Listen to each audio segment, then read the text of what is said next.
It's funny because I was rereading a preface for my book written by Del Lowenthal, a psychotherapist, a psychoanalyst, and it's very interesting because it applies to what I'm doing to these videos.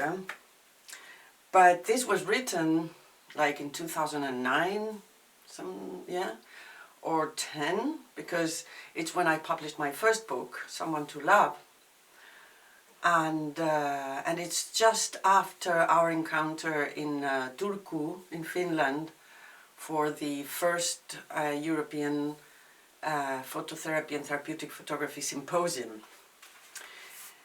So it applied then to my work, and it applies really so much now.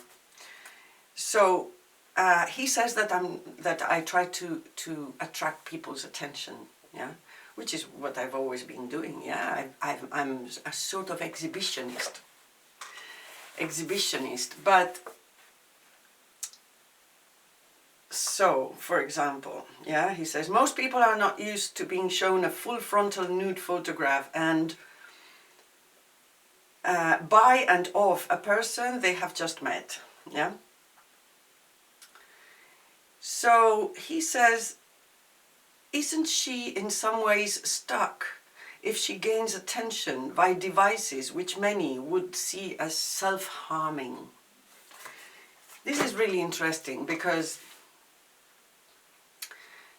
psychology would think that extimacy, like making public one's own intimacy and one's own inner world, would be dangerous, so to speak, or is it self-harming? This is very interesting because, of course, therapy works in privacy,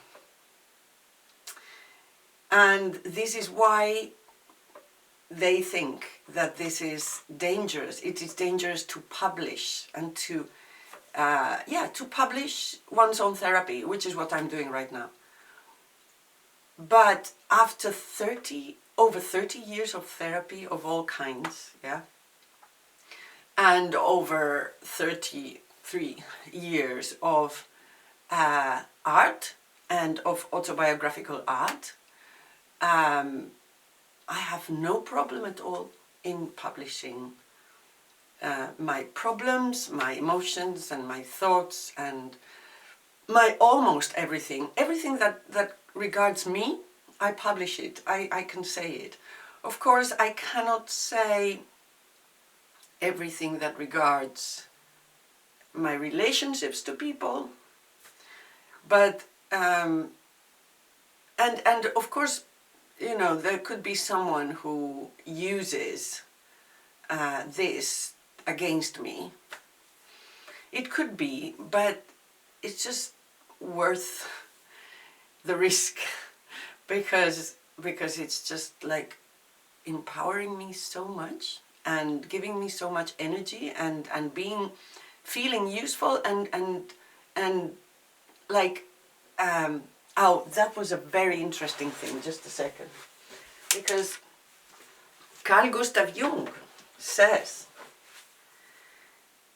something that really applies to, he says, loneliness does not come from having no people around you, but from being unable to communicate the things that seem important to you.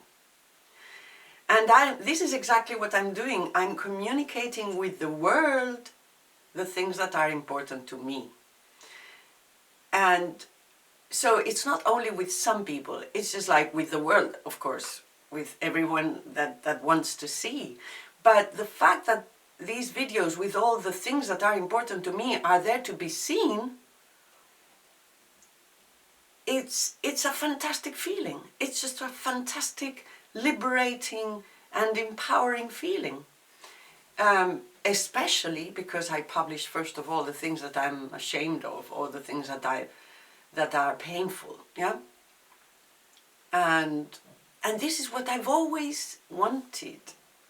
my whole life I wanted to, I mean, I loved therapy because I was able to tell someone, you know, what was important to me, and to express my emotions freely, you know. But then, of course, that was like not enough, you know. I wanted to say more and to disclose more.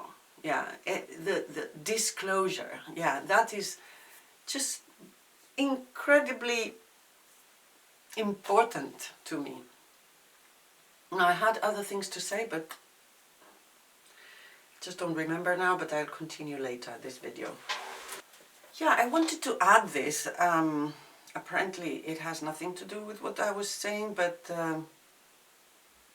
yesterday my daughter was telling me, you know, Mom, people who shave their heads, it's like your shaved head is fantastic if you dye your hair or if you tattoo here or whatever, you know.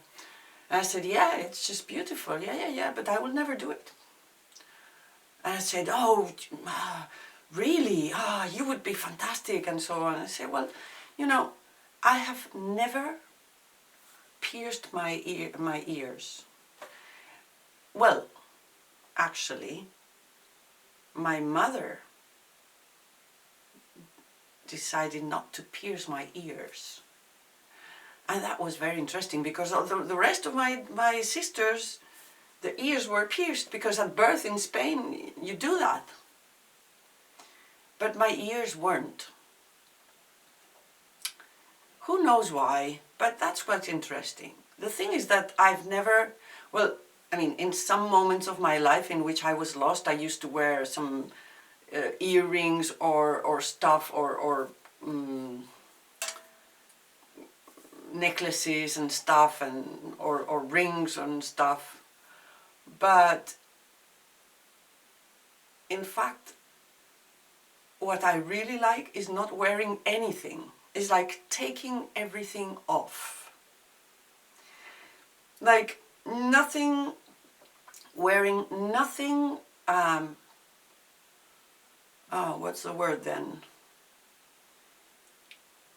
Like nothing which is not useful.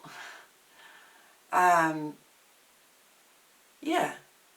I mean, I take everything off, including the hair. And I don't wear makeup, I don't wear anything. I mean, I've been also sometimes wearing makeup and everything, but I take everything off.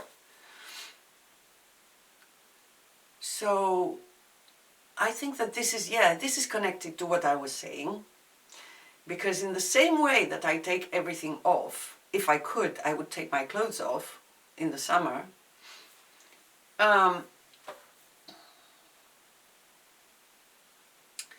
Then I take as well my emotions off and my thoughts off. It's just like I let them go. By the way, I never had problems having a shit. So in a way, it's like similar, you know? Like, yeah, it just goes. It just goes. The emotion goes, the hair goes, everything goes, you know? And if this is something that people can use, then it's just amazing. But just the fact that everything can go, my thoughts, my emotions, my hair, my shit, including, it's just perfect, and it makes me feel great, and it's like I don't feel lonely anymore because I'm saying the things that are important to me.